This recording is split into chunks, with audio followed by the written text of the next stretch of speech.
당신 가끔은 나가서 친구라도 만나고 와요. 현관문 도어락 번호키 누르는 소리가 날카롭게 거실을 울렸습니다. 나는 주방 한구석 식탁 의자에 앉아 콩나물을 다듬다 말고 나도 모르게 어깨를 휙 움츠렸지요. 거실 소파 쪽으로 들어서는 남편의 발걸음 소리가 귀에 거슬려 잡고 있던 콩나물 줄기를 그만 툭 눌러 뭉개버렸습니다. 정적을 깨고 다가오는 남편의 그림자가 내 발밑까지 길게 늘어지더니 곧바로 목덜미 근처에서 덮여진 거친 숨소리가 느껴졌지요. 어디 가려고 아까부터 가방을 들었다 놨다 해? 귓가에 바짝 붙어 들려오는 남편의 음성에 온몸의 털이 곤두서듯 서늘해졌습니다. 아니, 내가 가방을 들었다 놨다 한 적도 없는데 남편은 언제부터 나를 유심히 관찰하고 있었던 것일까요? 대답을 하지 않으려고 입술을 꾹 다물었지만 어느새 남편의 두꺼운 손이 내 오른쪽 어깨를 지그시 짓눌러 왔지요. 예전 같으면 따뜻한 온기라 여겼을 그 손길이 은퇴 후 집에 하루 종일 머물게 된 지금은 무겁게만 느껴졌습니다. 그 순간 이후로 거실의 공기는 무겁게 가라앉아 아무도 쉽게 말을 꺼내지 못하는 이상한 흐름이 이어졌습니다. 남편이 직장을 그만두고 거실 소파의 주인처럼 자리를 차지한 지 어느덧 꼬박 반년이 넘어가고 있었습니다. 예전에는 아침 일찍 양복을 입고 문을 나서면 저녁 늦게나 돌아오던 사람이었는데 이제는 눈만 뜨면 거실 한복판에 묵직한 바위처럼 턱하니 앉아 있었지요. 내가 안방에서 거실로 나오면 남편의 시선은 늘 나를 따라 움직였고 내가 베란다로 세탁물을 가지러 가면 어느새 슬리퍼를 끌며 베란다 문 앞까지 바짝 다가와 서 있곤 했습니다. 왜 자꾸 따라와요? 할 일 없어요? 내 입에서 나도 모르게 뾰족하고 날카로운 말이 튀어나왔지만 남편은 허허 웃으며 집에 같이 있는데 그럼 어디가 있어? 당신 옆에 있는 거지 하고 말하더군요. 그 묻어나고 눈치 없는 한마디가 이상하게 제 가슴을 더 답답하게 짓눌렀습니다. 관심이라는 명목으로 나를 가두는 그 시선들이 나에게는 숨을 쉴 수 없는 거대한 벽처럼 느껴졌던 것이지요. 내가 화장실에라도 들어가 문을 잠그면 남편은 문 밖에서 서성거리며 안에서 뭐해? 어디 아파? 하고 문고리를 달깍거렸습니다. 그 소리에 가슴이 철렁 내려앉고 온몸의 혈관이 바짝 쫄아드는 느낌을 몇 번이나 받았는지 모릅니다. 마치 나라는 사람의 일거수일투족을 감시당하는 기분, 내 개인적인 시간과 공간이 완전히 사라져버린 기분에 밤마다 잠을 이루지 못하고 뒤척였지요. 남편의 억센 손이 어깨에 닿을 때마다 나도 모르게 몸을 사리게 되고 어깨를 툭 털어내며 한 걸음 물러서게 되는 나 자신이 가끔은 스스로도 참 야박하게 느껴지기도 했습니다. 한평생 가정을 위해 밖에서 고생하고 들어온 남편인데 이제 와서 옆에 다가오는 것조차 귀찮아하고 거부하는 내 모습이 미안하기도 하고 씁쓸하기도 했지요. 하지만 미안함보다는 당장 내 눈앞에서 사라져 주었으면 하는 답답함과 귀찮음의 감정이 훨씬 더 크고 강하게 올라왔습니다. 나 그냥 거실에서 책 좀 볼 테니까 저쪽으로 가 있어요. 차가운 내 말에 남편은 주춤하며 손을 거두었고 서운한 기색이 역력한 얼굴로 소파 쪽으로 발걸음을 옮겼습니다. 그렇게 소파에 털썩 앉아 멍하니 TV 화면만 바라보는 남편의 굽은 등판을 보고 있으면 가슴 한구석이 찌릿하게 아려오면서도 한편으로는 제발 나한테 신경 좀 끄고 혼자만의 시간을 가졌으면 하는 생각이 간절하게 요동쳤지요. 예전에는 나를 보호해주던 그 든든했던 어깨가 지금은 왜 이렇게 무겁고 부담스러운 짐으로만 다가오는지 저 스스로도 내 속마음을 알 수가 없어 머릿속이 복잡했습니다. 그렇게 살얼음판을 걷는 듯한 일상적인 긴장감 속에서 몇 날 며칠이 지나가고 있었지요. 남편의 걸음걸이 소리 하나, 숨소리 하나에도 온 신경이 곤두서서 나는 집안에서도 마음 편히 숨을 쉬지 못하고 늘 긴장 상태를 유지해야 했습니다. 남편이 조금만 가까이 다가와도 나도 모르게 등을 돌렸고 스킨십이라도 하려 치면 얼른 자리를 피해 주방으로 도망치듯 걸음을 옮기곤 했지요. 스킨십은커녕 남편이 던지는 소소한 안부나 관심 어린 질문조차 나에게는 나를 메어두려는 구속으로만 받아들여졌습니다. 그러던 어느 날 오후 집안을 가득 채우고 있던 답답한 정적 속에서 유난히 낯선 변화의 징후가 찾아왔습니다. 평소 같으면 소파에 누워 리모컨을 돌리거나 주방에서 기웃거리는 내 뒷공무니를 따라다녔을 남편이 그날따라 아침 일찍부터 안방 장롱을 뒤적거리며 옷을 챙겨 입기 시작하더군요. 늘 입던 편안한 트레이닝복 대신 몇 년 동안 장롱 깊숙이 걸려있던 주름진 와이셔츠를 꺼내 입고 둔탁한 손으로 외출용 자켓을 챙겨 입는 모습이 유난히 어색해 보였습니다. 거실 한쪽에 서서 그 모습을 가만히 지켜보던 나는 마음속으로 은근한 안도감을 느끼고 있었습니다. 드디어 어디 나가는 건가? 오늘 하루는 좀 편하게 숨을 쉴 수 있겠구나 하는 이기적인 생각이 가슴속에서 은밀하게 피어올랐지요. 남편이 신발장에 서서 구두를 신는 동안 나는 일부러 주방 쪽을 바라보며 모른 척 설거지거리만 만지작거렸습니다.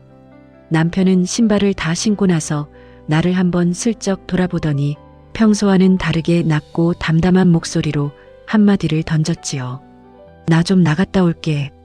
그 말이 끝나자마자 현관문이 묵직한 소리를 내며 쾅 하고 닫혔습니다.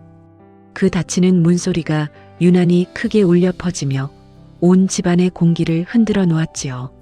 남편이 나간 현관문 쪽을 바라보는 내 가슴 속으로 알 수 없는 서늘하고 묘한 감정의 바람이 훅 하고 불어오기 시작했습니다.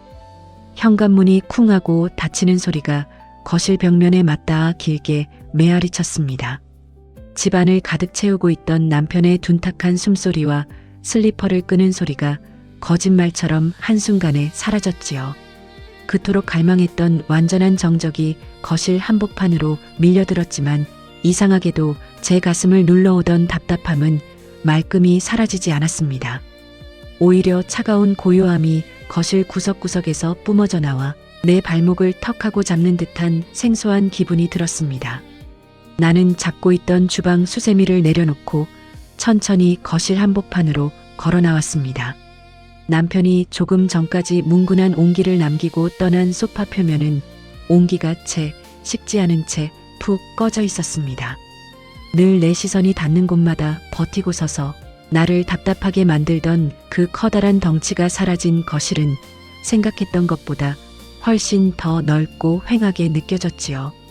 식탁 위에는 남편이 아침에 마시다 남긴 찻잔이 그대로 놓여 있었고 찻잔 표면으로 조용히 김이 식어가고 있었습니다. 그 멍한 풍경을 바라보고 서 있는데 가슴 깊은 곳에서 알 수 없는 서운함과 기묘한 불쾌감이 몽글몽글 피어오르더군요. 저 사람은 나 없이도 잘 나가는구나. 내 허락도 없이 내 눈치도 보지 않고 혼자서 외출복을 차려입고 나가버린 남편의 뒷모습이 자꾸만 뇌리를 스쳤습니다. 그렇게 나에게 붙어다니며 내 일거수일투족을 구속하더니 막상 나를 뒤로하고 문을 나설 때는 망설임조차 없어 보였지요. 내 곁에 바짝 붙어 스킨십을 시도하고 어깨를 잡을 때는 그렇게나 귀찮고 부담스러워서 몸이 움츠러들었으면서 막상 나를 두고 혼자서 밖으로 나가버리니 그 모습이 참 꼴 보기 싫고 미워졌습니다. 곁에 밀착할 때는 억눌릴 것 같아 털어내고 싶고 막상 멀어져 혼자만의 시간을 가지려 나가버리면 나를 두고 혼자 즐겁게 돌아다니는 것 같아 속이 비틀어지는 이 모순적인 감정을 도대체 어떻게 설명해야 할까요? 나는 주방 식탁 의자에 가만히 앉아 텅 빈 거실을 바라보았습니다. 나를 그리도 괴롭히던 구속감에서 벗어났으니 이제는 마음 편히 차 한 잔을 마시거나 책을 읽으며 자유를 누려야 마땅한데 정작 내 손은 아무것도 하지 못한 채 차갑게 식어가고 있었지요. 남편이 곁에 있을 때 느꼈던 그 강렬한 거부감은 그리움이나 반가움으로 변한 것이 아니었습니다. 단지 나를 홀로 남겨두고 자신의 영역으로 걸어나간 그 사람에 대한 묘한 배신감과 제 멋대로 요동치는 마음이 주체할 수 없는 답답함으로 바뀐 것뿐이었지요. 내가 원하는 거리는 도대체 어디까지인 걸까요? 온기가 직접 닿으면 가슴이 막히고 발소리가 멀어지면 섭섭함과 분노가 차오르는 이 이기적인 마음의 기준선은 도대체 어디에 존재하는 것인지 저 스스로도 답을 내릴 수 없었습니다. 한평생 가정을 위해 살았다고 자부하면서도 정작 은퇴 후 가장 가까운 존재가 된 남편과의 거리를 조절하지 못해 쩔쩔매는 내 모습이 한없이 초라하고 실망스럽게 느껴졌지요.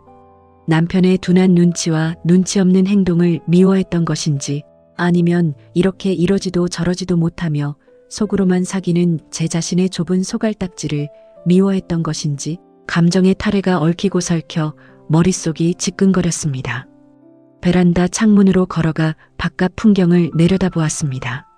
아파트 단지 입구 쪽 도로를 향해 걸어가는 남편의 뒷모습이 까마득하게 작게 보이더군요.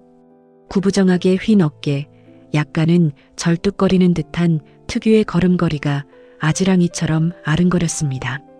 옛날 젊은 시절 나를 보호해주겠다며 씩씩하게 앞장서 걸어가던 그 든든했던 사내의 뒷모습은 간데없고 세월의 무게에 짓눌려 작아진 한 늙은 남자의 뒷모습만이 길가에 덩그러니 남겨져 있었습니다.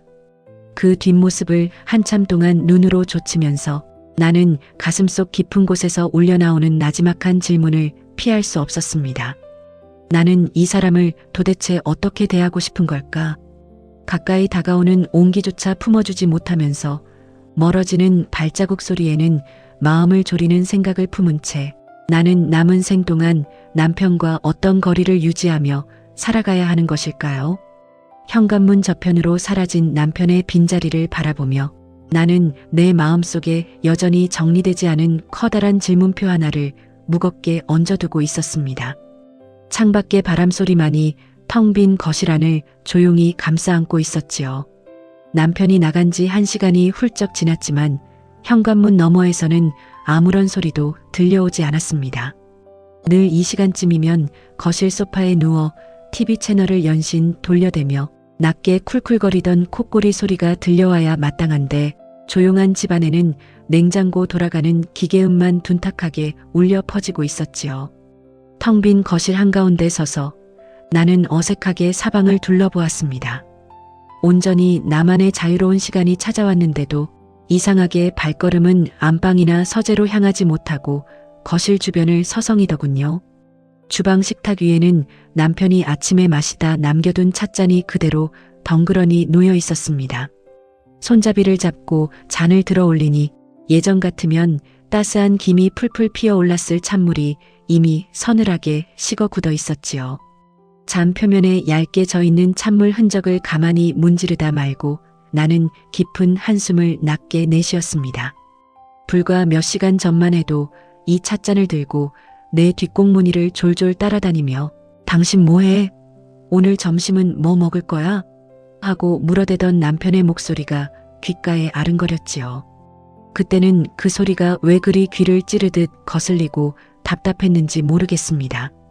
은퇴 후 삼시세끼를 집에서 해결하며 내 동선마다 버티고 서 있던 남편의 존재는 나에게 너무나도 거대한 짐이었습니다. 내가 청소기를 돌리면 청소기 앞을 가로막고 서서 먼지가 난다고 타박을 하고 내가 친구와 전화통화라도 할라치면 옆에 딱 붙어 앉아 누구냐고 꼬치꼬치 물어오는 그 관심이 참으로 버거웠지요.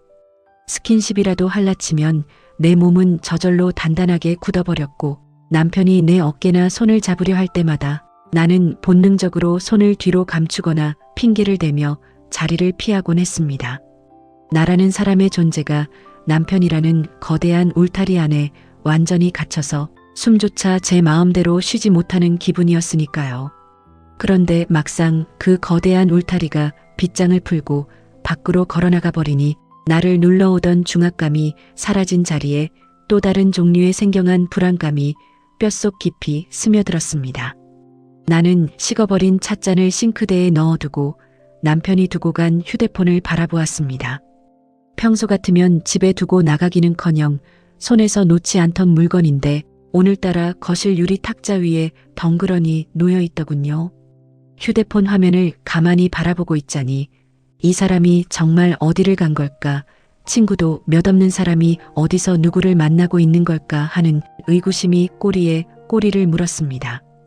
은퇴 후 사회적 교류가 끊겨 늘 집안에서 나만 바라보던 사람인데 정작 나에게 매달리지 않고서도 자기 발로 문을 걸어나갔다는 사실 자체가 묘하게 내 자존심을 건드렸던 것이지요. 내 곁에 바짝 붙어 있을 때는 어떻게든 멀리 치워버리고 싶어 안달을 냈으면서 막상 스스로 멀어져 버리니 그 거리감이 나를 배신하는 것처럼 느껴지는 이 모순을 도대체 어떻게 설명해야 할까요? 나를 향한 지독한 관심이 답답해서 도망치고 싶었지만 그 관심이 거두어진 순간 내가 느낀 것은 자유가 아니라 알 수 없는 서운함과 불쾌함이었습니다. 나 없으면 못 사는 사람이라 여겼던 남편이 실은 나 없이도 얼마든지 자신의 시간을 흘려보낼 수 있다는 것을 확인한 순간 내 안에 이기적인 독점욕이 고개를 든 것이었지요. 거실 소파로 걸어가 남편이 늘 앉아있던 자리에 가만히 엉덩이를 붙여보았습니다. 남편의 몸집대로 길들여져 푹 꺼진 소파 가죽의 감촉이 내 엉덩이 밑으로 묵직하게 전해져 왔지요. 그 자리에 누워 천장을 바라보고 있으려니 지난 세월 동안 이 소파에 멍하니 앉아 나를 바라보았을 남편의 시선이 떠올랐습니다. 할 일도 없고 갈 곳도 없어 오직 아내인 나의 움직임 하나하나에 온 신경을 집중하며 시간을 견뎌냈을 그 남자의 쓸쓸함이 뒤늦게 가슴을 찌르고 들어왔지요. 하지만 그 불쌍함도 잠시뿐, 곧이어 그래도 나를 그렇게 달달 볶더니 혼자서 잘도 나갔네 하는 야속한 마음이 다시금 가슴을 채웠습니다. 내가 그토록 바랐던 완벽한 정적과 혼자만의 공간이 완성되었지만 나는 정작 거실 한복판에서 갈 길을 잃은 사람처럼 방황하고 있었습니다. 책을 읽으려 펴들어도 글자가 눈에 들어오지 않았고 TV를 켜봐도 시끄러운 소리가 귀에 거슬리기만 했지요. 남편이라는 존재가 내 삶을 구속하고 있다고 믿었지만 실은 내가 그 구속과 갈등 속에서 내 존재감을 확인하고 있었던 것은 아닌가 하는 섬뜩한 자각이 들었습니다. 창밖을 바라보니 하늘은 어느새 뉘엿뉘엿 노을이 지며 붉은 빛으로 물들어가고 있었습니다. 현관문 쪽을 자꾸만 쳐다보게 되는 내 눈길을 나 스스로도 제어할 수가 없었지요. 남편이 돌아왔으면 좋겠다고 바라는 마음과 돌아오면 또다시 답답해질 테니 천천히 왔으면 하는 마음이 내 안에서 팽팽하게 대립하고 있었습니다. 그렇게 마음의 균형을 잡지 못한 채 거실을 서성이고 있을 때 갑자기 밖에서 쿵 하는 거친 소리와 함께 아파트 엘리베이터가 우리 층에 도달하는 기계음이 울려 퍼졌습니다. 엘리베이터가 멈춰서는 둔탁한 소리에 나는 나도 모르게 거실 한복판에 그대로 얼어붙고 말았습니다. 쿵쾅거리는 심장 소리가 귀를 찌를 듯 크게 울렸고 닫혀있는 현관문 너머로 구두 뒷굽이 복도 바닥을 찍어 누르는 벅벅한 발걸음 소리가 가까워졌지요. 틀림없이 남편의 걸음걸이였습니다. 평소처럼 터벅터벅 힘없이 슬리퍼를 끌던 소리가 아니라 무언가에 짓눌린 듯 묵직하고 거친 발소리가 현관문 바로 앞에서 딱 멈추어 섰지요. 도어락 번호를 누르는 소리가 정적을 깨뜨렸습니다. 이상하게도 그 순간 내 가슴을 스치고 지나간 것은 반가움이 아니었습니다. 조금 전까지만 해도 텅 빈 집안에서 느꼈던 그 휑한 서운함은 언제 그랬냐는 듯 순식간에 자취를 감추고 다시금 가슴 한구석이 턱하고 막혀오는 답답함이 밀려왔지요. 벌써 돌아온 건가? 이제 또다시 시작이겠구나 하는 이기적인 거부감이 다시금 고개를 들며 온몸의 근육을 단단하게 죄어왔던 것입니다. 조금 전까지 혼자 남겨졌다며 남편을 야속해하던 내 마음이 문이 열리려는 그 짧은 몇 초 사이에 다시 차갑게 식어버리는 모습에 나 스스로도 소름이 돋을 지경이었지요. 철컥하는 소리와 함께 현관문이 열리고 남편의 커다란 덩치가 문틈 사이로 들어섰습니다. 외출복을 입은 남편의 어깨는 오늘따라 유난히 더 구부정해 보였고 머리카락은 바람에 흐트러져 엉망이었지요. 신발장에 서서 구두를 벗는 남편의 손길이 어딘가 위태롭고 번잡스러워 보였습니다. 나는 주방 식탁 옆에 바짝 붙어 서서 차마 반갑게 다가서지도 못한 채 그 모습을 가만히 지켜보고만 있었습니다. 남편은 신발을 벗어 던지듯 정리하더니 나를 향해 천천히 고개를 들었습니다. 그의 눈빛에는 밖에서 무슨 일이라도 겪고 온 듯 깊은 피로감과 번민이 가득 차 있었지요. 어디 다녀왔어요? 내 입에서 나간 질문은 반가운 안부라기보다는 마치 영역을 침범당한 사람의 경계선 확인에 가까웠습니다. 남편은 자켓을 벗어 소파 위에 툭 던져놓으며 그냥 예전에 다니던 회사 근처 좀 거닐다 왔어 하고 나지막하게 중얼거리더군요. 그 목소리에는 평소 나를 따라다니며 이것저것 캐묻던 가벼움이 전혀 실려있지 않았습니다. 오히려 세월의 가혹함에 얻어맞고 돌아온 늙은 사내의 서글픈 수심만이 짙게 깔려 있었지요. 그 모습을 보고 있자니 가슴 한구석이 찌릿하게 아려오면서 미안한 감정이 왈칵 피어올랐습니다. 한평생 젊음을 바쳐 일했던 옛 터전을 멍하니 서성이다 돌아왔을 그 외로움을 생각하니 아내로서 다정하게 따뜻한 차 한 잔이라도 내어주어야 마땅했습니다. 하지만 그 짠한 마음도 잠시 남편이 옷을 정리하고 곧바로 내 쪽으로 걸어오기 시작하자 내 몸은 또다시 거부 반응을 일으켰습니다. 남편은 피곤함에 지친 표정으로 내 옆 식탁 의자에 털썩 앉더니 슬그머니 손을 뻗어 내 손목 근처를 잡으려 하더군요. 밖에서 차가운 바람을 맞고 왔는지 그의 손끝에서 서늘한 기운이 풍겨왔습니다. 집에 오니까 역시 당신이 있어서 좋네. 남편의 그 말 한마디와 함께 내 손을 지그시 눌러오는 그 축축하고 차가운 감촉에 나는 나도 모르게 앗소리를 내며 손을 휙 뒤로 빼버렸습니다. 마치 뜨거운 불덩이라도 닿은 듯 몸을 크게 사리며 한 걸음 물러서고 말았지요. 순간 남편의 손이 공중에 붕 뜬 채 멈춰 섰습니다. 나를 바라보는 남편의 눈동자에 순식간에 스쳐 지나가는 그 깊은 상처와 서운함, 그리고 거절당한 자의 비참함이 내 눈에 너무나 똑똑히 들어왔지요. 공기가 한순간에 얼어붙은 듯 무거운 정적이 식탁 위를 짓눌렀습니다. 남편은 멍하니 공중에 머물러 있던 손을 천천히 거두어 자신의 무릎 위에 올려놓더군요. 굽은 손가락을 마사지하듯 마디마디 쥐었다 편 남편은 차마 나를 똑바로 쳐다보지도 못한 채 고개를 푹 숙여버렸습니다. 그 묵직한 침묵 속에서 나는 엄청난 죄책감과 동시에 여전히 남편의 스킨십과 가까움에 거부감을 느끼는 제 자신이 너무나 혐오스럽고 원망스러웠지요. 남편이 나를 혼자 두고 나갔을 때는 나를 버려두었다며 미워하고 억울해했으면서 막상 돌아와 나에게 온기를 구하며 손을 내밀자 기다렸다는 듯 밀쳐버리는 내 마음의 모순이 나를 사정없이 짓밟았습니다.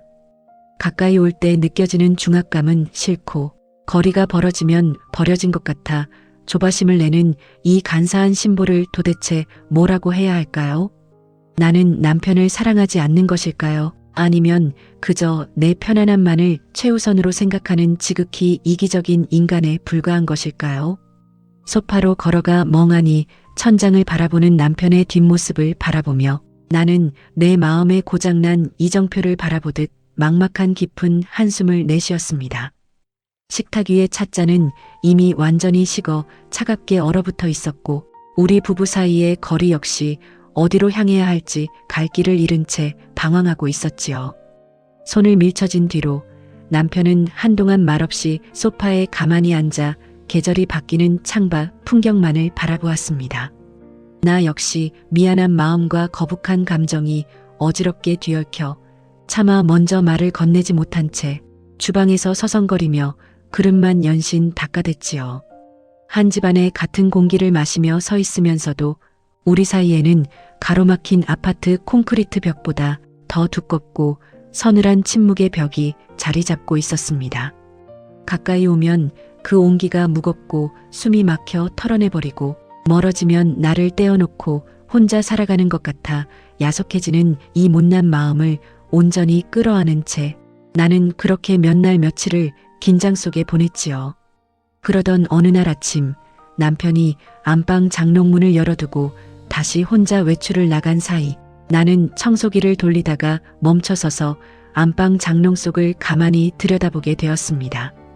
늘 남편의 옷가지로 채워져 있던 장롱 한쪽 구석에 몇 년 동안 손도 대지 않았던 오래된 가죽 가방 하나가 툭 떨어질 듯 아슬아슬하게 걸쳐 있었지요. 평소 같으면 그냥 지나쳤을 테지만 그날따라 남편이 요 며칠 혼자 외출을 나갈 때마다 그 가방 주변을 서성이던 모습이 뇌리를 스쳤습니다. 나에게 한마디 설명도 없이 밖으로 나가는 남편의 행동에 대해 내심 피어오르던 의구심과 나 몰래 무슨 일이라도 꾸미고 있는 것은 아닌가 하는 막연한 불안감이 나를 조용히 자극했지요. 나는 청소기 전원을 꺼버리고 천천히 장롱 앞으로 다가가 그 낡은 가죽 가방을 내려놓았습니다. 가방 자크를 열자 캐캐 묵은 먼지 냄새와 함께 오랫동안 방치되어 있던 서류 뭉치들이 얼굴 위로 쏟아져 내릴 듯 드러났지요. 그 속에는 남편이 청춘을 바쳐 다니던 옛 직장의 빛바랜 사원증과 오래전 우리 두 사람이 함께 찍었던 촌스러운 흑백 사진들, 그리고 남편이 젊은 시절 손때 묻혀가며 적어내려간 오래된 수첩들이 빼곡하게 들어차 있었습니다. 그 빛바랜 사진 속 남편은 지금처럼 어깨가 구부정하고 눈치가 없는 늙은 사내가 아니라 당당하고 씩씩하게 카메라를 응시하는 젊고 잘생긴 청년이었지요. 사진 속 남편의 모습을 바라보는 순간 가슴 한구석이 찌릿하게 아려오며 아련한 향수와 함께 묘한 죄책감이 밀려왔습니다. 생각해보면 저 사내도 처음부터 나를 답답하게 구속하고 내 뒷공무니만 졸졸 따라다니던 눈치 없는 노인이 아니었습니다. 한때는 한 가정을 지켜내기 위해 매일 아침 차가운 새벽 공기를 가르며 밖으로 나가 밤늦게까지 피땀을 흘리던 든든한 가장 큰 상과도 같은 존재였지요. 그 시절에 나는 밤늦게 돌아오는 남편의 발소리를 기다리며 저녁상 위에 찌개를 몇 번이고 다시 끓이곤 했고, 남편이 일찍 들어오는 날이면 반가움에 현관문 앞까지 뛰어나가 옷을 받아 들어주곤 했습니다.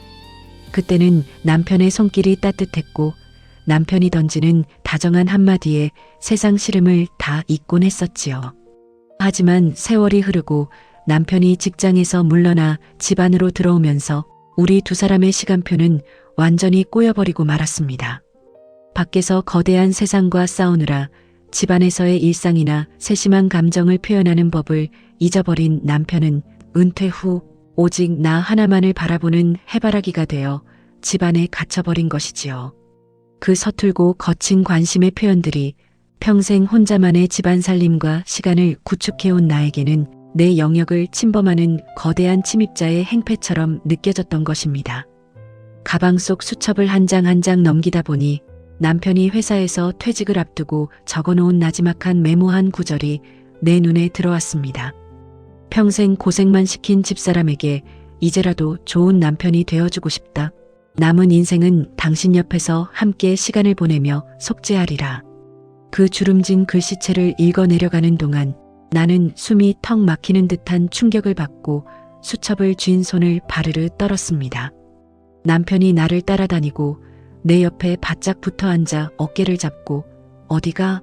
하며 물어대던 그 답답한 행동들의 실체가 비로소 드러나는 순간이었지요.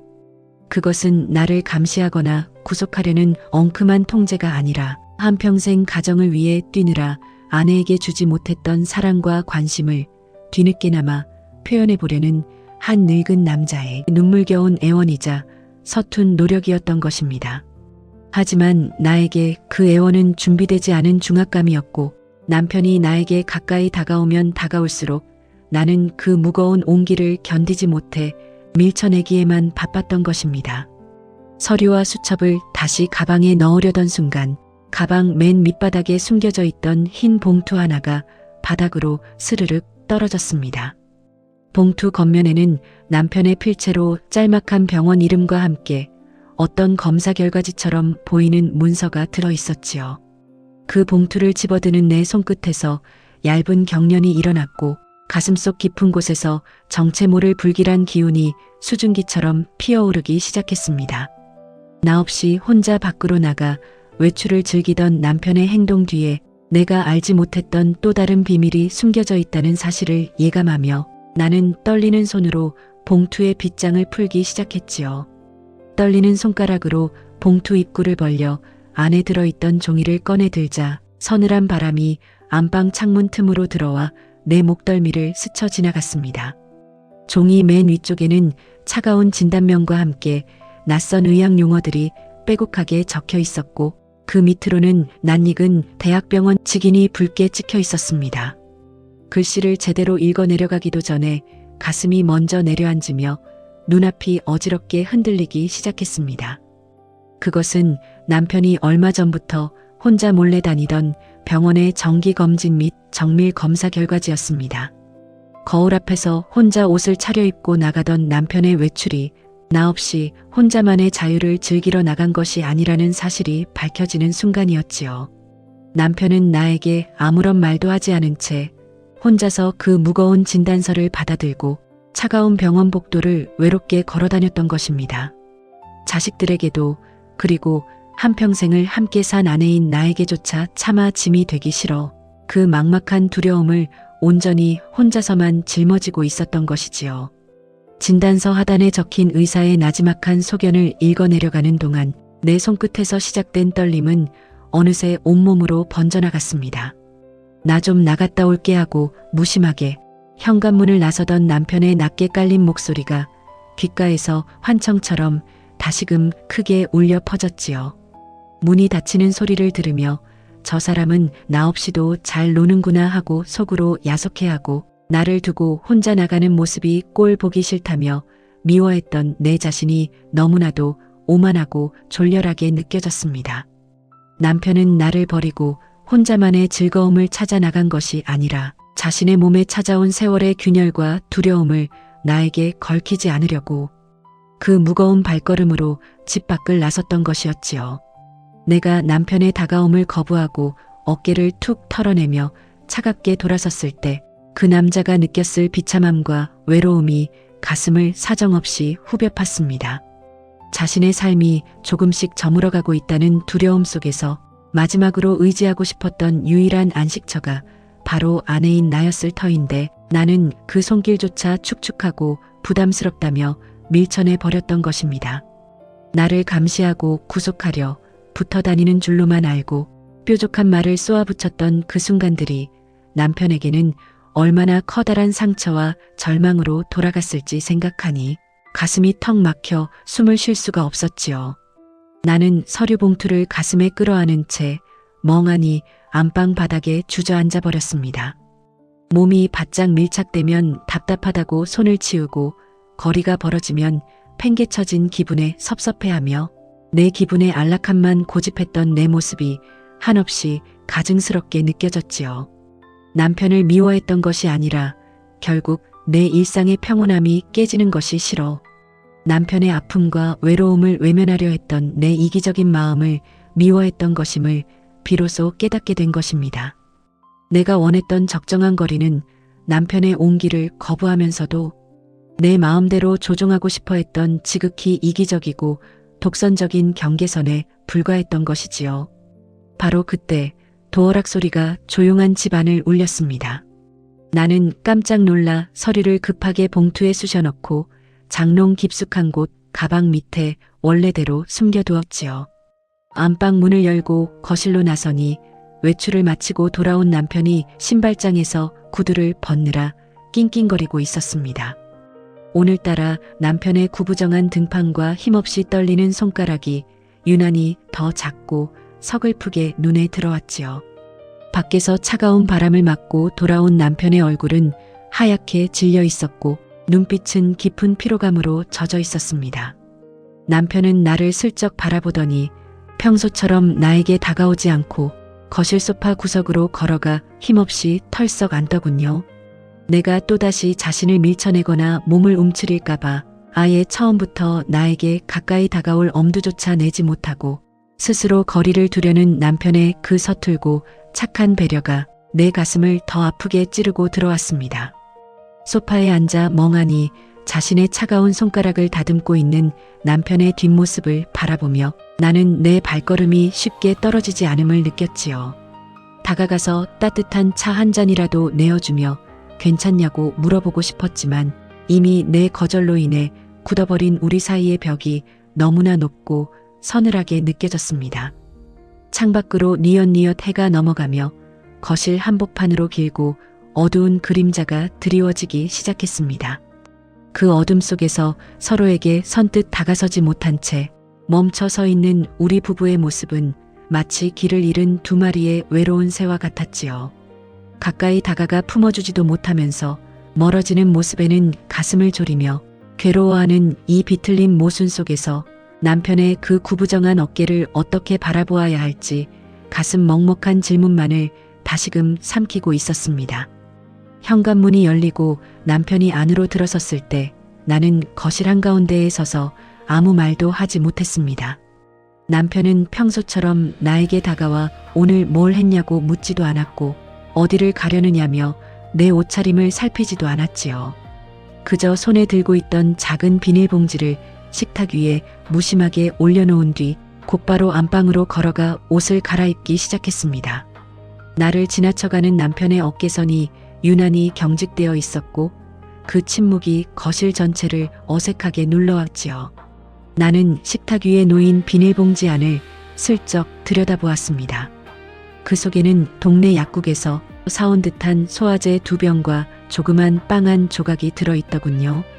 남편이 밖에서 혼자 걸어다니며 속을 끓이다가 결국 속이 더부룩해져 약을 사 먹은 모양이었습니다.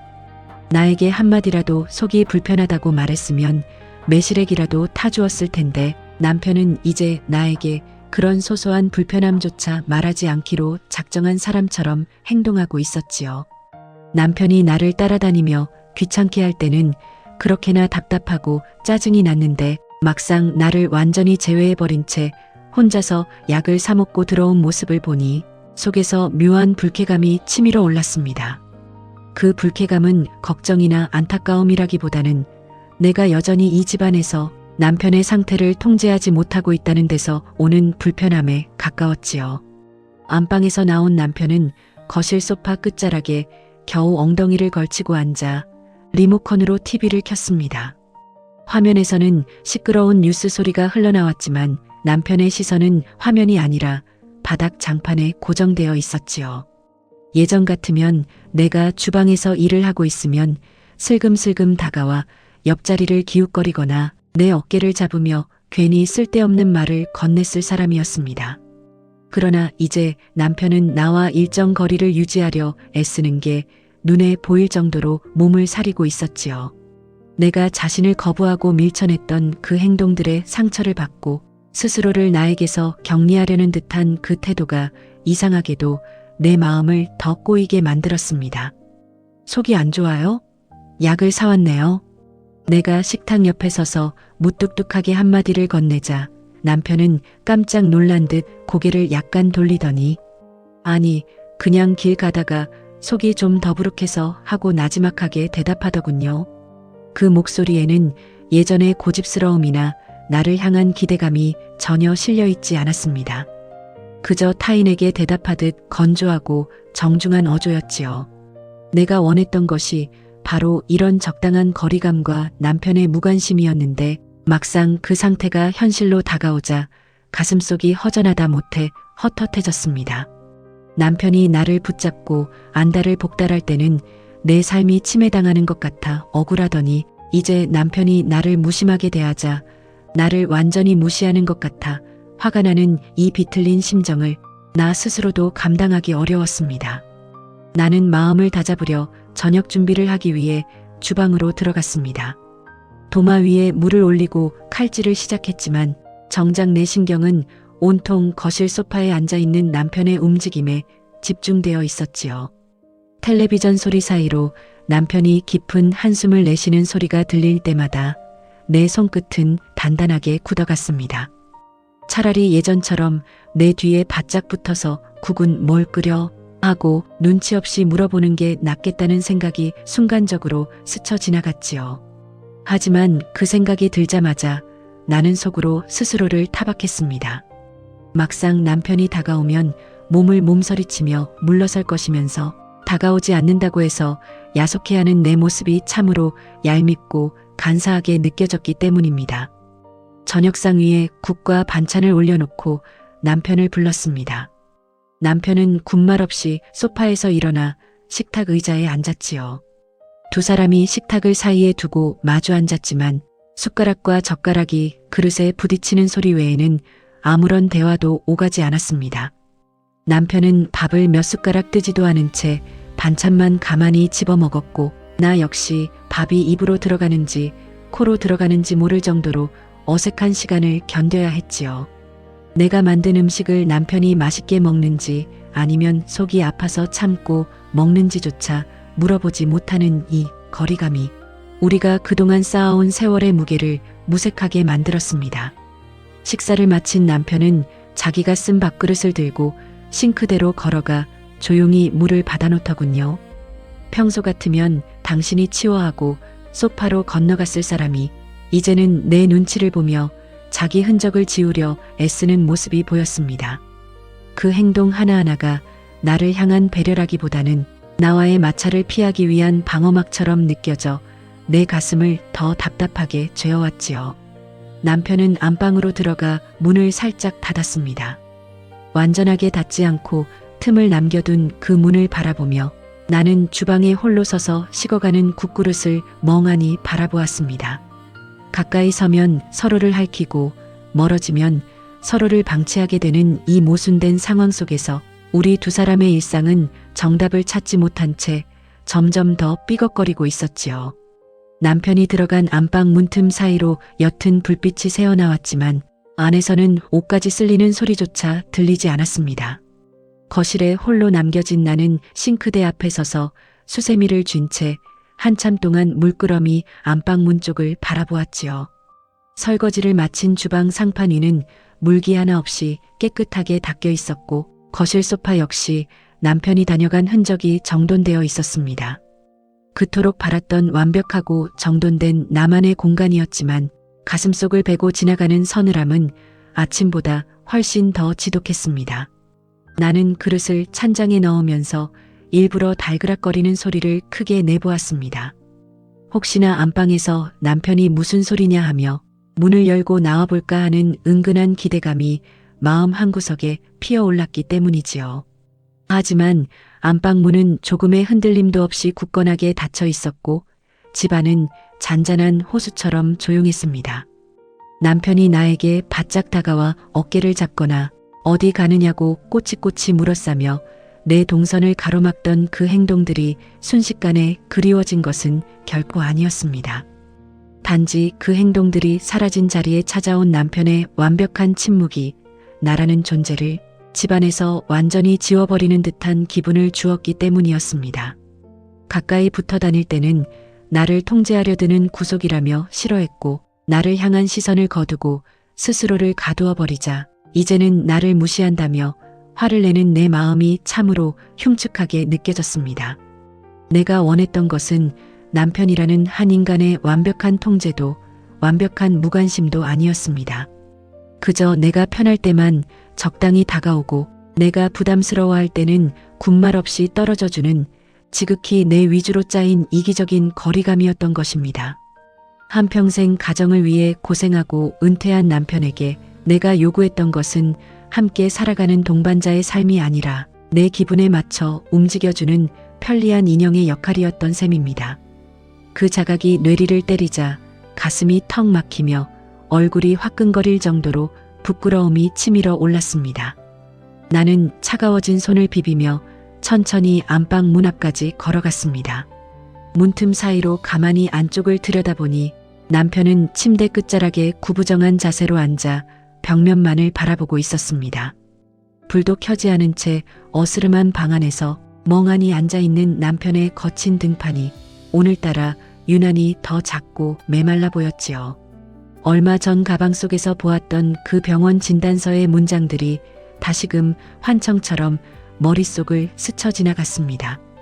남편은 나에게 밀쳐진 상처와 혼자 감당해야 하는 그 무거운 질병의 두려움을 동시에 짊어진 채 저 어둠 속에 홀로 갇혀 있었던 것입니다. 내가 문고리를 잡고 살짝 힘을 주자 문이 스르륵 열리며 조그만 소리를 냈습니다. 남편은 깜짝 놀란 듯 어깨를 휙 움츠리며 나를 돌아보았지요. 그 눈빛 속에는 혹시나 내가 또다시 짜증을 내거나 뾰족한 말을 던질까봐 경계하는 기색이 역력했습니다. 불도 안 켜고 뭐하고 있어요? 어두운데. 내 어조는 여전히 따뜻하게 나가지 못하고 약간은 무뚝뚝하고 건조하게 튀어나왔습니다. 평소처럼 살갑게 다가가는 법을 잊어버린 지 오래였기에 내 입에서 나오는 말들은 늘 이렇게 겉돌기만 했지요. 남편은 멋쩍은 듯 손으로 얼굴을 한번 쓸어내리더니 아, 잠시 생각 좀 하느라 그랬어 하고 낮게 대답하며 침대 협탁에 스탠드 불빛을 켰습니다. 주황빛 조명이 방 안을 채웠지만 우리 두 사람 사이에 흐르는 어색한 기류까지 지워주지는 못했지요. 나는 남편에게 더 가까이 다가가지 못한 채 방문틀을 잡고 선 채로 남편의 신발 끝을 바라보았습니다. 속은 좀 어때요? 아까 사온 약은 먹었어요? 하고 다시 물었지만 남편은 응, 먹었어. 괜찮아라는 짧은 대답만 남긴 채 시선을 다시 바닥으로 돌렸지요. 예전 같았으면 당신이 끓여준 매실차 한 잔 마시면 싹 날 것 같은데 하며 능글맞게 응수하거나 내 손을 잡으며 은근슬쩍 엄살을 피웠을 사람이었습니다. 그러나 이제 남편은 나에게 어떤 다정함이나 온기도 기대하지 않는 사람처럼 자신만의 단단한 껍질 속으로 들어가 문을 걸어 잠그고 있었습니다. 내가 원했던 무관심과 거리감이 완성되었는데 왜 이토록 가슴 한구석이 칼로 베인 것처럼 아리고 서글픈 것일까요? 가까이 올 때 밀쳐냈던 것은 내 이기심이었고 멀어졌을 때 야속해하는 것 역시 내 독선이었습니다. 남편이라는 사람을 하나의 인격체로 바라보고 이해하려 한 적은 단 한순간도 없었고 그저 내 일상의 편안함과 불편함의 기준으로만 평가하고 배척해왔던 내 지난 날들이 낱낱이 파헤쳐지는 기분이었습니다. 남편은 침대 위로 누우며 이불을 턱 밑까지 끌어올렸습니다. 나를 향해 등을 돌리고 누운 남편의 어깨가 미세하게 떨리는 것처럼 보였지만 나는 감히 다가가 그 어깨를 다독여줄 용기를 내지 못했지요. 다가가 손을 얹는 순간 내가 예전에 남편에게 보였던 그 차가운 거부의 기운이 떠올라 스스로의 행동을 제어해버렸기 때문입니다. 나는 방 불을 꺼주고 조용히 문을 닫고 나왔습니다. 텅 빈 거실 소파에 앉아 창밖의 어두운 밤하늘을 바라보며 나는 내 인생에서 가장 길고 서늘한 밤을 맞이하고 있었습니다. 너무 가까워서 아팠고 너무 멀어서 외로운 이 모순의 굴레 속에서 나는 과연 남편과의 거리를 어디에 두어야 할지 여전히 답을 찾지 못한 채 멍하니 밤을 지새우고 있었습니다. 아침 햇살이 거실 깊숙이 들어왔지만 집안의 서늘한 공기는 좀처럼 가시지 않았습니다. 남편은 평소보다 일찍 일어나 거실 한 구석에 조용히 앉아 있었고 나 역시 안방에서 나와 주방을 서성이며 겉도는 일상을 이어가고 있었지요. 지난밤 서로에게 내비쳤던 건조한 어조와 무거운 침묵이 유령처럼 두 사람 사이를 떠돌아 숟가락 하나 놓는 소리조차 신경을 건드리는 아슬아슬한 긴장감이 이어졌습니다. 나는 남편의 눈길을 피하려 일부러 안방 서랍장을 정돈하기 시작했습니다. 오래된 양말과 속옷들이 엉켜있는 서랍을 정리하며 손을 바쁘게 움직였지만 머릿속은 온통 거실에 앉아있는 남편의 구부정한 뒷모습으로 가득 차 있었지요. 가깝게 다가올 때 느껴졌던 그 지독한 답답함과 멀어졌을 때 밀려오던 미묘한 배신감 사이에서 제 마음은 이미 갈기갈기 찢겨 있었습니다. 남편을 불쌍히 여겨야 할지 아니면 내 공간을 지키기 위해 계속 거리를 두어야 할지 판단이 서지 않아 가슴속이 온통 잿빛으로 물들어 있었지요. 바로 그때 안방 문이 열리며 남편이 느릿한 걸음으로 들어섰습니다. 남편은 서랍장 앞에 우두커니 앉아있는 나를 슬쩍 바라보더니 아무런 말도 없이 서랍장 맨 위 칸을 열어 무언가를 찾기 시작하더군요. 평소 같으면 뭐 찾아? 내가 찾아줄게 하고 물어보았겠지만 지난 며칠간 쌓여온 어색한 담벼락 때문에 나는 입을 꾹 다문 채 모른 척 양말만 접고 있었습니다. 남편은 손을 떨며 서랍 안쪽을 구석구석 뒤적거리더니 서랍 구석에 깊숙이 밀어 넣어두었던 작은 플라스틱 약통을 꺼내려 했습니다. 그러나 무언가에 짓눌린 듯 불안해 보이던 남편의 손끝이 크게 떨렸고 그 순간 서랍칸 전체가 삐걱거리며 바닥으로 쿵 하고 떨어지고 말았습니다. 둔탁한 마찰음과 함께 서랍 안에 들어있던 서류들과 오래된 물건들, 그리고 남편이 숨겨두었던 수십 알의 알약들이 방 바닥재 위로 사방으로 흩어져 쏟아졌지요. 하얀색과 노란색의 작고 매끄러운 알약들이 굴러가며 안방 바닥을 어지럽혔고 그 소리는 조용하던 집안의 정적을 사정없이 깨뜨려 버렸습니다. 남편은 당황한 기색이 역력한 얼굴로 굳어버렸고 나 역시 바닥에 퍼진 알약들을 바라보며 숨을 턱하고 멈추었지요. 그 알약들은 며칠 전 남편의 가방 속 봉투에서 보았던 그 대학병원 처방 약들이었습니다. 이게 다 뭐예요? 내 입에서 튀어나온 목소리는 제법 날이 서 있었습니다. 진단서의 존재를 이미 알고 있었음에도 불구하고 눈앞에 쏟아져 내린 약봉지들과 알약들을 보는 순간 가슴속에서 알 수 없는 두려움과 원망이 한데 엉켜 터져 나온 것이지요. 남편은 나에게 비밀을 들켰다는 비참함과 수치심이 섞인 얼굴로 허둥지둥 바닥에 엎드려 알약들을 손으로 쓸어 담기 시작했습니다. 그 구부정하고 초라한 등판이 떨리는 모습을 보니 가슴이 찢어지는 듯한 통증이 밀려왔지요. 남편은 바닥을 긁어 모으듯 약을 담으며 아무것도 아니야, 그냥 소화제 같은 거야 하고 낮게 웅얼거렸습니다. 그 거짓말이 내 가슴을 더 깊게 후벼 팠습니다. 나에게 짐이 되기 싫어서 혹은 또다시 밀쳐지고 거부당할까봐 자신의 커다란 아픔마저 아무것도 아니라며 숨기려 드는 그 모습이 너무나 야속하고 원망스러웠지요. 한평생 같이 산 부부라면서 가장 결정적인 아픔조차 공유하지 못하고 다가가면 쳐내고 멀어지면 미워하는 이 비틀린 관계가 만들어낸 비극이 바로 이 바닥에 쏟아진 알약들 같았습니다. 나는 바닥에 주저앉아 알약을 줍고 있는 남편의 손을 덥석 낚아채듯 잡았습니다. 차가우면서도 미세하게 떨리는 남편의 손가락 감촉이 내 손바닥을 타고 그대로 전해져 왔지요. 남편은 놀란 눈으로 나를 올려다보았고 그 핏발선 눈동자 속에 담긴 외로움과 두려움이 내 눈에 너무나 똑똑히 들어왔습니다. 남편이 나를 향해 뻗었던 수많은 손길들을 징그럽고 부담스럽다며 외면했던 내 지난날의 냉소들이 이제는 날카로운 화살이 되어 내 가슴에 모조리 박히는 기분이었지요. 왜 나한테 말을 안 했어요? 왜 혼자서 이러고 있어요? 내 목소리가 떨려 나왔습니다.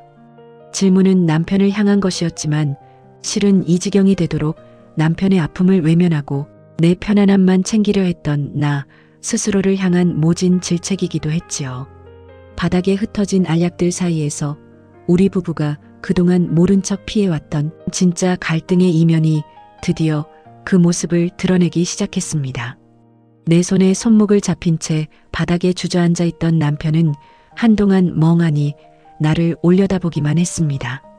핏발이 서고 주름이 깊게 패인 그의 눈동자에는 나를 향한 경계심과 배신감, 그리고 오랫동안 가슴속 깊은 곳에 가두어 두었던 서러움이 순식간에 차올랐지요.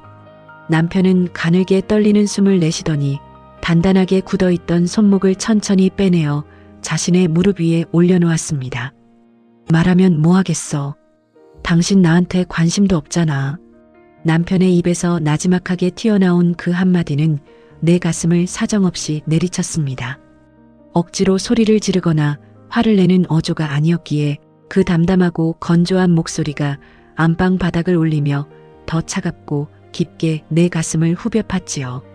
남편은 바닥에 흩어진 노란 알약 하나를 손가락 끝으로 가만히 문지르며 고개를 숙인 채 말을 이어갔습니다. 내가 옆에 조금만 붙어 있어도 몸을 움츠리고 어디 가냐고 물어보면 귀찮아 죽겠다는 표정을 짓는데 내 몸이 어디가 어떻게 아픈지 당신한테 말해서 무슨 부귀영화를 누리겠다고 말을 하겠어. 그 말 속에는 한평생 가정을 위해 뛰고 은퇴한 뒤 오직 아내의 온기만을 바라보며 살아온 한 늙은 남자의 깊은 상처와 절망이 묵직하게 담겨 있었습니다.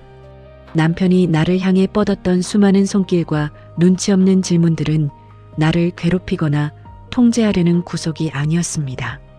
세월의 흐름 속에서 자신의 입지가 줄어들고 몸마저 이상을 일으키자 마지막으로 버팀목이 되어줄 안식처를 찾아 아내인 나에게 구원의 손을 내밀었던 것이었지요. 그러나 나는 그 손길이 축축하고 부담스럽다며 얼른 거두어 버렸고, 남편이 나를 버려두고 혼자 외출할 때는 나 없이 혼자 잘 산다며 꼴 보기 싫어하고 야속해했습니다. 밀착할 때는 짓눌린다며 손을 치우고, 멀어질 때는 버림받은 기분에 분노하는 내 마음의 실체는 결국 내 일상의 편안함만을 최우선으로 생각했던 지극히 오만하고 이기적인 독선이었던 것입니다. 남편이라는 사람의 외로움이나 두려움 따위는 단 한 번도 헤아려 주지 않은 채 그저 내 기분과 기준에 따라 남편의 거리를 조종하려 했던 내 지난 날들이 사정없이 파헤쳐졌지요. 나는 바닥에 쏟아진 약봉지를 쥔 채 아무런 대답도 하지 못하고 입술만 바르르 떨었습니다. 나도 알아. 은퇴하고 집에서 당신 뒷공문이나 따라다니는 내가 얼마나 한심하고 답답해 보였을지. 그래서 나도 연습 중이었어. 당신이 원하는 대로 가까이 안 가고 혼자 밖으로 나가서 시간 보내고 당신한테 짐 안 되려고 혼자 병원 다니면서 정리하고 있었던 거야. 남편의 목소리가 미세하게 떨려 나왔습니다. 그 서툰 고백을 듣는 순간 가슴속 깊은 곳에서 사정없이 참아왔던 죄책감과 슬픔이 왈칵 쏟아져 내렸지요. 남편은 나를 괴롭히려고 가까이 다가왔던 것도 아니었고, 나를 골탕 먹이려고 혼자 나갔던 것도 아니었습니다. 내 차가운 눈빛과 거부의 몸짓에 상처받으면서도 어떻게든 내 기분을 맞춰주기 위해 자신의 아픔을 숨긴 채 혼자서 조용히 물러서는 법을 연습하고 있었던 것이지요. 내가 원했던 적정한 거리라는 것이 실은 한 인간의 존엄성을 짓밟고 그를 철저한 외로움 속으로 밀어넣은 결과였다는 사실을 깨닫자 어지럼증이 밀려왔습니다. 나는 바닥에 주저앉아 떨리는 손으로 흩어진 알약들을 하나씩 담기 시작했습니다. 하염없이 떨리는 눈물방울이 알약 표면 위로 툭툭 떨어져 투명하게 번져나갔지요. 남편은 눈물을 흘리며 약을 줍는 나를 가만히 바라보다가 둔탁한 손을 천천히 뻗어 내 떨리는 어깨 위에 살포시 올려놓았습니다. 예전 같았으면 몸을 움츠리며 얼른 털어내버렸을 그 묵직하고 거친 손길이었지요. 하지만 그날만큼은 그 손길에서 풍겨나오는 차갑고 서글픈 온기를 피하지 않고 온몸으로 받아냈습니다. 남편의 거친 손톱과 주름진 손등이 내 어깨를 지그시 누르는 동안 안방 안에는 길고 무거운 정적이 흘렀습니다. 가까이 오면 아프고 멀어지면 미워했던 그 모순된 감정의 굴레 속에서 나는 비로소 남편이 겪어온 외로움의 진짜 깊이를 마주하게 되었지요. 쏟아진 알약들을 다 끌어모았을 때 나는 남편의 굽은 어깨를 가만히 바라보며 내 마음속에 서글프게 차오르는 질문 하나를 던지고 있었습니다. 이제는 밀쳐내지도 그렇다고 억지로 끌어안지도 않는 그 적당하고 따뜻한 거리를 찾기 위해 우리는 얼마나 더 깊은 아픔을 지나가야 하는 것일까요? 안방 바닥에서 알약을 끌어모으며 주고받았던 그 눈물겨운 고백이 지나간 다음 날 아침, 집안은 미묘한 안도감과 함께 여전히 털어내지 못한 서먹함이 얇게 깔려 있었습니다. 서로의 진심과 병의 존재를 확인했다고 해서 오랜 세월 동안 굳어진 무뚝뚝한 어조가 하루아침에 살가운 다정함으로 바뀔 수는 없는 노릇이었지요. 남편은 여전히 소파 가장자리에 가만히 앉아 내 눈치를 살폈고, 나 역시 주방 식탁 옆에서 차마 살가운 말을 선뜻 건네지 못한 채 찻잔만 만지작거리고 있었습니다. 바로 그때 거실 탁자 위에 올려져 있던 내 휴대폰이 요란한 진동음을 내며 울리기 시작했습니다. 정막을 깨뜨리는 그 진동 소리에 나와 남편의 시선이 동시에 휴대폰 화면으로 향했지요. 화면에는 따로 살고 있는 출가한 딸아이의 이름이 또렷하게 떠 있었습니다.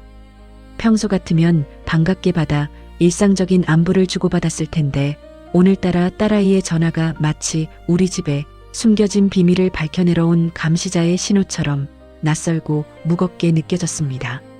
나는 숨을 가다듬고 통화 버튼을 눌러 휴대폰을 귀에 가져댔습니다. 딸아이는 인사를 나누자마자 내 어조에서 이상한 기류를 감지했는지 요즘 아빠와 통화할 때마다 목소리가 힘이 없어 걱정된다며 집안에 무슨 일이라도 있느냐고 다그쳐왔지요. 평소 눈치가 빠른 자식이었기에 내 짧은 주춤거림조차 그냥 넘기지 않았던 것입니다. 남편이 혼자 몰래 다녀온 병원 진단서와 안방 바닥에 쏟아졌던 알약들이 뇌리를 스쳐 지나갔지만 나는 자식들에게 짐을 얹어주기 싫어 아무 일도 없다며 황급히 둘러댔습니다. 그러나 내 어색한 거짓말은 딸아이의 의심을 더 키우고 말았지요. 딸아이는 차라리 자신이 직접 가서 확인하겠다며 지금 반차를 쓰고 집으로 출발하는 길이라고 선언하더군요.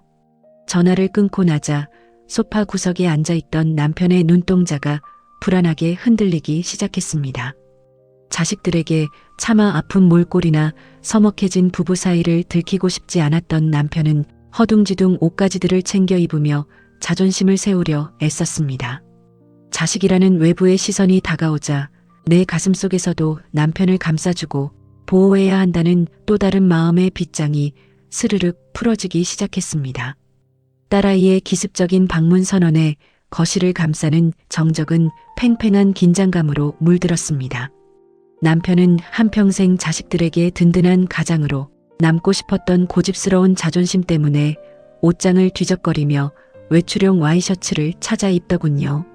자식의 눈에 약해진 모습을 보여주기 싫어하는 그 구부정한 등판을 바라보며 나는 천천히 안방으로 들어가 남편의 와이셔츠 깃을 가만히 다듬어 주었습니다. 달아나려던 남편도 밀쳐내려던 나도 자식이라는 현실의 벽 앞에 서자 어느새 같은 편이 되어 서로를 의지하고 있었지요. 얼마 지나지 않아 도어락 누르는 소리가 틱틱 울리더니 현관문이 젖혀지며 딸아이가 안으로 들어섰습니다. 딸아이는 들어서자마자 반가운 인사 대신 거실 구석구석을 훑어보는 예리한 눈빛을 빛냈지요. 주방 식탁 위에 덩그러니 놓여있던 소화제 비닐봉지와 소파 양 끝자락에 멀찍이 떨어져 앉아있던 우리 두 사람의 어색한 동선을 딸아이는 단숨에 포착해냈습니다. 딸아이는 집안 공기가 왜 이렇게 차가우냐며 식탁 위에 대학병원 이름이 적힌 봉투는 또 무엇이냐고 추궁을 시작했지요. 숨기려 했던 남편의 병원 방문과 우리가 서로를 외면하며 쌓아 올렸던 차가운 담벼락이 자식의 시선 앞에 무참히 파헤쳐지는 순간이었습니다. 남편과 나는 아무런 대답도 하지 못한 채 식탁 옆에서 서로의 눈치만 어색하게 살피고 있었지요. 딸아이는 식탁 의자에 앉아 남편이 들고 온 대학병원 봉투를 집어들며 캐묻기 시작했습니다. 한평생 강한 아버지로 남고 싶었던 남편은 그저 정기 검진일 뿐이라며 허술한 변명으로 둘러대려 했지요. 자식에게 아픈 모습을 인정하고 싶지 않은 남편의 둔탁한 손가락이 경련하듯 떨리고 있었습니다. 딸아이의 날카로운 시선은 곧바로 나를 향해 쏘아졌습니다. 아빠가 혼자 병원 봉투나 들고 다니는데 엄마는 왜 멀찍이 떨어져 남처럼 굴고 있느냐는 자식의 원망 어린 타박이 거실을 울렸지요. 그 직설적인 말 한마디가 내 가슴을 모진 가시가 되어 후벼 팠습니다. 내가 남편을 밀어내고 멀리하려 했던 그 이기적인 이유들이 자식의 눈에는 그저 서로를 방치하고 배척하는 차디찬 단절로만 보였던 것입니다. 한평생 가정을 위해 고생했던 남편을 외롭게 밀쳐냈던 내 독선이 자식의 입을 통해 파헤쳐지자 나는 입술만 바르르 떨 뿐 아무런 변명도 내놓지 못했습니다. 자식의 계속되는 추궁에 한동안 침묵을 지키던 남편이 마침내 소파에서 무겁게 일어섰습니다. 평생 자식들에게 짐이 되기 싫어 비밀을 안고 다니던 남편의 서글픈 자존심이 마침내 터져버린 것이지요. 남편은 소리를 지르며 처방전과 알약들을 식탁 위로 내던지듯 올려놓았습니다. 나 혼자 알아서 할 테니 왜 사람을 비참하게 만드느냐는 남편의 목소리는 서러움으로 바르르 떨리고 있었습니다. 그 모습을 본 딸아이 역시 참았던 눈물을 왈칵 쏟아냈지요. 아프면 자식한테 말을 해야지 왜 혼자 속을 끓이느냐며, 그리고 엄마는 왜 은퇴하고 돌아온 아빠를 그렇게 겉돌게 만드느냐며 울부짖었습니다. 자식의 그 원망 어린 눈물이 내 가슴속 깊은 곳에 박혀있던 마지막 이기심을 무참히 무너뜨렸지요. 은퇴 후 집안에서 내 뒷공무니를 졸졸 따라다니던 남편의 행동들이 실은 갈 곳을 잃은 한 남자가 아내에게 뻗었던 마지막 구원의 손길이었음을 자식의 눈물을 통해 비로소 깨닫게 된 것입니다. 남편은 안방으로 들어가 문을 닫아버렸고 딸아이는 눈물을 닦으며 약봉지를 정돈한 뒤 조용히 집을 나섰습니다. 홀로 남겨진 거실에서 나는 식탁 위에 흩어진 남편의 처방전을 가만히 끌어안았습니다. 이제는 피하거나 밀쳐내지 않고 남편의 굽은 어깨를 똑바로 바라봐야 할 순간이 왔음을 뼈아프게 느끼고 있었지요. 딸아이가 집을 나간 뒤 안방으로 들어간 남편은 문을 잠근 채 아무런 소리도 내지 않았습니다. 창밖으로는 차가운 가을비가 후두둑 소리를 내며 베란다 유리창을 두드리고 있었지요. 나는 마음을 다잡고 안방 문을 열고 안으로 들어섰습니다. 남편은 어스름한 방 안 침대 끝자락에 구부정하게 앉아 창밖의 빗줄기만 바라보고 있었지요. 자식에게 아픈 모습을 들켰다는 수치심과 서러움이 그 어깨 위에 묵직하게 얹혀 있었습니다.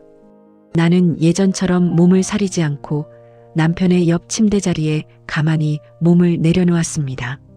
딱 성인 한 사람이 앉을 만큼의 따뜻한 여백을 남겨둔 채였지요. 남편에게 딸아이는 잘 달래서 보냈으니 너무 속상해하지 말라며 나지막하게 말했습니다. 남편은 자식에게 아픈 몰골을 들켰다며 서글프게 중얼거리더군요. 나는 슬그머니 손을 뻗어 침대 위에 놓여있던 남편의 거친 손가락 끝을 살포시 감싸 안았습니다.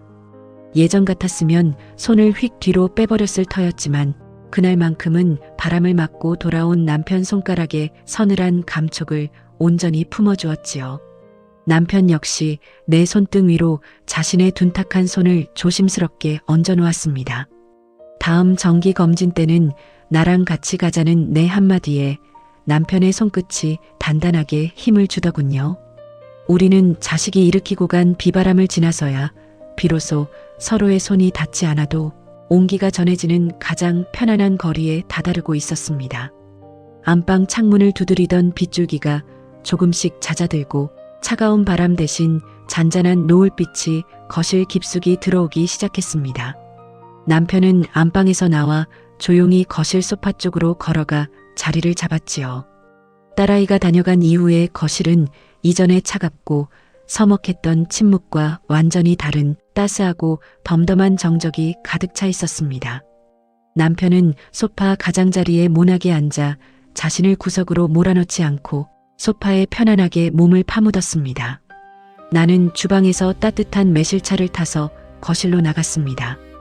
그러고는 남편이 앉아있는 소파 구석 자리가 아닌 반대쪽 소파 끝자락에 가만히 차를 내려놓고 자리를 잡았습니다. 남편과 나 사이에는 두 사람쯤은 넉넉히 앉을 수 있는 널찍하고 무덤덤한 여백이 남아 있었지요. 남편은 차를 한 모금 삼키더니 나를 향해 나지막하게 말을 건넸습니다. 딸한테는 나중에 내가 전화해서 잘 말해둘게. 괜히 속상하게 해서 미안해. 미안하긴 뭐가 미안해요. 자식이 부모 걱정해서 그런 건데. 내 대답에는 예전의 뾰족한 가시나 거부감이 전혀 실려있지 않았습니다. 남편은 내 어조에서 차가움이 빠져나간 것을 느꼈는지 얼굴에 옅은 온화한 주름을 잡으며 슬그머니 미소를 지어 보이더군요. 스킨십을 하려고 손을 뻗거나 어디를 가냐며 꼬치꼬치 캐묻지 않아도 부부는 충분히 함께 존재할 수 있는 것이었습니다. 은퇴 후 집에 있는 시간이 늘어난 남편의 모든 다정함이 나에게는 거대한 침범으로 느껴졌고 나 없이 혼자 밖으로 나가버리는 남편의 뒷모습에는 홀로 남겨졌다는 야속함이 피어오르던 모순의 시간들. 가까이 다가서면 짓눌린다며 손을 치우고 멀어지면 팽개쳐진 기분에 분노하던 내 마음의 본질은 결국 남편이라는 사람을 나와 별개의 인격체로 바라보지 못했던 내 독선에 불과했던 것이지요. 그러나 남편의 상처와 자식의 눈물을 지나 찾아온 이 적당한 여백 속에서 나는 비로소 남편을 자유롭게 놔주면서도 내 마음을 편안하게 유지하는 법을 배워가고 있었습니다. 나는 식탁 위에 놓여있던 안경을 가져와 소파 옆 작은 탁자 위에 살포시 내려놓았습니다. 내일은 병원 가기 전에 동네 한 바퀴 같이 걸어요. 날씨 좋다네요. 내 무덤덤한 제안에 남편은 고개를 아주 천천히 끄덕였습니다. 응, 그래 그러자. 남편의 목소리에 묻어나는 그 나직한 안도감이 내 가슴을 따스하게 적셔왔지요. 밀쳐내지도 그렇다고 억지로 끌어안지도 않는 그 적당한 온도의 여백 위로 거실 창문 너머의 노을빛이 부드럽게 드리워지고 있었습니다. 우리는 마침내 서로를 온전히 인정하는 가장 편안한 거리를 찾아가고 있었습니다. 대학병원 진료실 앞 대기용 의자는 차갑고 딱딱했습니다. 안내 전광판에 남편의 이름이 붉은 글씨로 번쩍일 때마다 내 옆에 앉은 남편의 오른쪽 다리가 미세하게 떨리는 것이 느껴졌지요.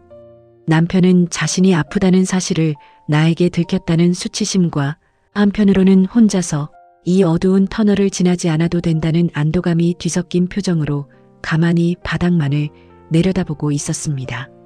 나는 남편과 나란히 앉아 있으면서도 의자 한 칸 정도의 조그만 여백을 남겨둔 채 남편의 떨리는 손을 물끄러미 바라보고 있었습니다.